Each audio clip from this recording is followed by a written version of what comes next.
From directing a movie that revolutionized the superhero genre, to making one that really puts the genre to shame with the Justice League, director Joss Whedon has quite a reputation in the world of cinema. Seriously, where to even begin? What was the most anticipated movie of 2017 became nothing more than a laughingstock in the cinema. And no, not the Joker kind of laughingstock. It was a version that really had Warner Brothers seeking justice for the Justice League's performance at the box office. The film bombed, failing to hit the $750 million break-even gross revenue number. But at the end of the day, it was fans who were most affected by Joss Whedon's bizarre direction. It was Zack Snyder's sad exit from the franchise following his daughter's passing that caused the director change. And when fans heard it was Joss Whedon taking the mantle of directing DC's biggest movie yet, they had some hope. He was the man behind the Loki-induced Marvel Cinematic Extravaganza in 2012. People were hoping he would cut down the gritty and dark atmosphere of DC movies by a tad, and bring in some genius storytelling and comic book elements that the MCU pulls off so brilliantly. But when the curtains were finally up and we were greeted with a CGI'd Henry Cavill opening the movie, fans knew this was going to be a catastrophe. It was the beginning of the end for an entire cinematic universe built up by Snyder himself, and rightfully so. Joss later came under fire for a lot of controversies. He made some very bizarre choices on the set. Like, what was that Gal Gadot reshoot controversy all about? Apparently, Gal Gadot completely refused to do an edgy scene with her co-star, and our not-so-friendly neighborhood Flash, Ezra Miller. But what was that scene anyway? If you didn't walk out of the cinema after the opening sequence and managed to make it through the movie, first of all, you guys are the real heroes here. Second of all, you must have come across a pretty quirky scene, where the Flash falls onto the chivalrous Diana Prince. If you weren't really particularly feeling the scene, the Flash definitely was. Yeah, I think you get the picture. We know our speedster is sneaky when he wants to be, but when it comes to Wonder Woman herself, he was caught in the act. Apparently Gal Gadot, just like all of us, found the scene completely unnecessary. She stuck to her guns and stayed well away from shooting it. As for the director, it was so groundbreakingly funny that he just had to put it in. He hired a Gal Gadot double just to get laughs at the cinema, choosing to unnecessarily sexualize one of the biggest role models of women empowerment in pop culture? Yeah, you messed up really bad, Joss. If this was his idea for keeping things funny side up with Earth's mightiest heroes, he was sadly mistaken. The fact that Joss pulled through with the scene despite Gal refusing to shoot it shows how oblivious he was as a director. And that's not all. Rumor has it Joss went as far as to threaten Gal Gadot's career because of her refusal. Wait, what? According to Gal herself, Joss retaliated to her decision. He told her that she'd have to tie him to a railroad track and do it over his dead body if she tried to get rid of the scene, which according to Joss was nothing more than some casual coworker comedy. Newsflash, threatening an actor saying their careers would be miserable if they didn't agree that pulling a stunt isn't really HR friendly. For Joss, the newsflash came all right, except when it was too late. In an interview with Elle, Gal spilled all the beans. She claimed that she was shaking when he said those words. But at the end of the day, Warner Brothers gave her justice, even if the movie's script really didn't.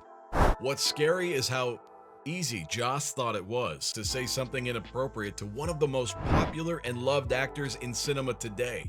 It only makes you think about how he treated his other co-stars. Staying true to the direction and source material might be a part of a director's job description, but being a vicious monster really isn't.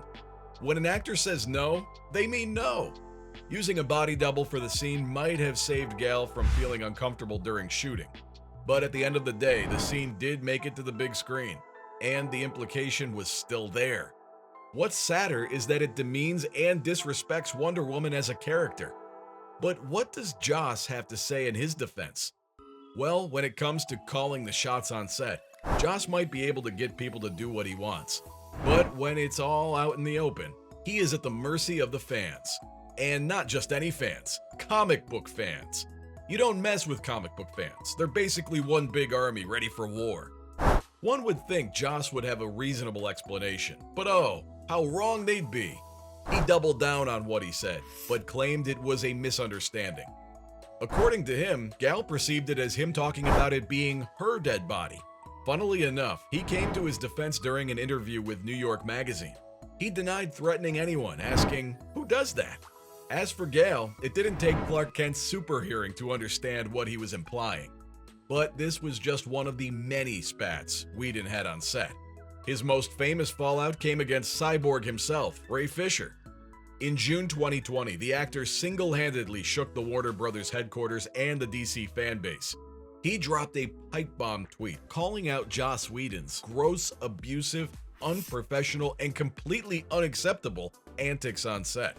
He also said that co-president of Warner Brothers Production, John Berg, and former DC president Jeff Johns were in on it. Berg was quick in defending the career-ending claims, saying that was categorically untrue. Apart from being oblivious to how the movie would be such a train wreck, Joss was also oblivious to some textbook pointers that would be offensive to the black community. They included things that Fisher had to explain to Joss throughout their interactions. According to the 35-year-old, Zack and himself planned on having Cyborg be the heart of the movie. He also explained that they took the first ever portrayal of a black superhero in the DCU very seriously. As for Joss, yeah, he wasn't really feeling that narrative. He'd rather have some pesky groping going on in the movie. Now, a key feature that made Cyborg such an influential character in the movie was his backstory. Something you might have seen in the initial trailers. When Fisher was handed the revised script, Joss must have been doing a Joker impression, because the heartfelt Cyborg backstory? Gone, just like that. Fisher tried to take it to the higher-ups, but he was greeted by a reluctant Jeff Johns saying, "We can't make Joss mad." Unfortunately, the much-anticipated Cyborg film was also shelved, and that rode Fisher's swan song in the DCU. Unless current CEO James Gunn pulls something out of his hat. But if you think the fans were going to take a trashy Justice League movie, knowing well enough there is an original version out there, you are very wrong. And so, years later, the Snyder Cut was born. The 4-hour-long miniseries fixed most, if not all, of Justice League's shortcomings. Riveting and true to the source, the franchise seemingly had been redeemed.